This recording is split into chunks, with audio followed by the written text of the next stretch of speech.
آج اگر میں گھر میں ظہر کے وقت سو رہا ہوں تو شرم سے ڈوب کر مرنا چاہیے، فجر کے وقت سو رہا ہوں شرم سے ڈوب کر مرنا چاہیے۔ یہی وہ عاشورہ کی تاریخ تھی جب گردنوں پر تلواریں تھی، اس وقت بھی حسین رب کا سجدہ فراموش نہیں کر رہا تھا، حسین سجدے میں رہا۔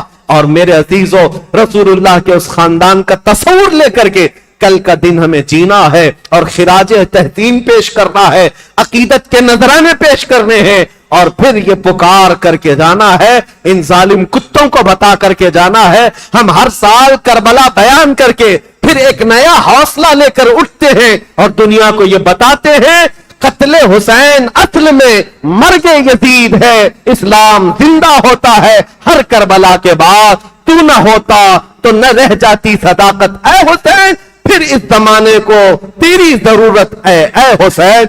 سلام ان شہیدان کربلا کو اور سلام اہل بیت اطہار کے ان نونہالوں کو، مولا کریم اخیر زندگی تک اہل بیت کے قدموں میں زندگی عطا فرمائے اور جان نثاران اہل بیت میں ہمارا شمار فرمائے۔ قیامت کے دن اللہ ہم سب کا حشر اہل بیت کے سائے تلے عطا فرمائے۔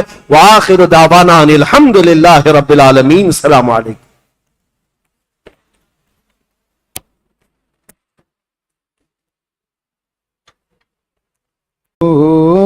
طیبہ کے شمس و ضحیٰ تم پہ کروڑوں درود، شافع روز جزا تم پہ کروڑوں درود، شافع روز جزا تم پہ کروڑوں درود، دافع جملہ بلا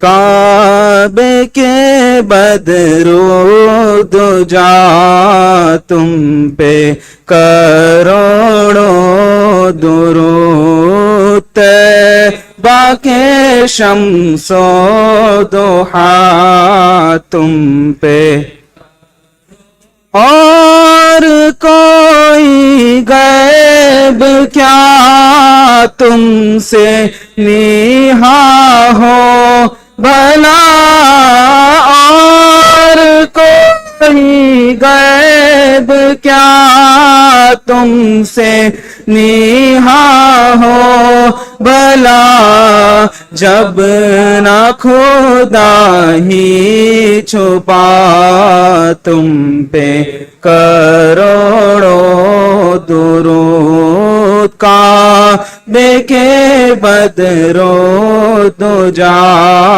تم پہ کروڑوں درود، طیبہ کے شمس و ضحیٰ تم پہ، کام وہ لے لیجئے آقا تم کو جو راضی کرے، کام وہ لے لیجئے آقا تم کو جو راضی کرے، ٹھیک ہونا میں رضا تم پہ کروڑوں درود، کعبے کے بدرو دجا تم پہ کروڑوں درود،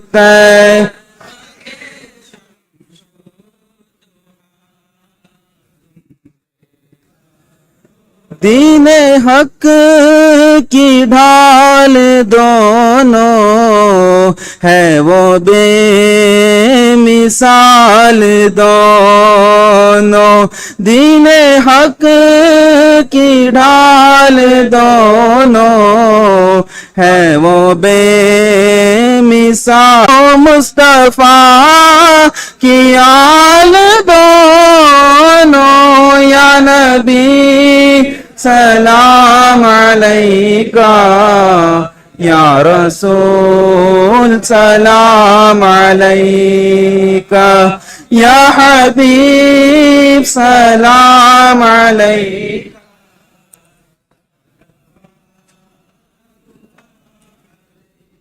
الصلاة والسلام عليك يا رسول الله، الصلاة والسلام عليك يا نبي الله، وعلى آلك وأصحابك يا خير خلق الله صلى الله تعالى عليك وسلم. يا رسول الله انظر حالنا، يا حبيب الله اسمع قالنا، إننا في بحر غم مغرقون. خذ أيدينا خذ أيدينا خذ أيدينا، سهل لنا إشكالنا يا رب بالمصطفى، بلغ مقاصدنا واغفر لنا ما مضى يا واسع الكرم. إن الله وملائكته يصلون على النبي، يا أيها الذين آمنوا صلوا عليه وسلموا تسليما. اللهم صل على سيدنا ومولانا محمد معدن الجود والكرم، وآله وأصحابه الكرام وابنه الكريم، وبارك وسلم. دعواهم فيها سبحانك اللهم وتحيتهم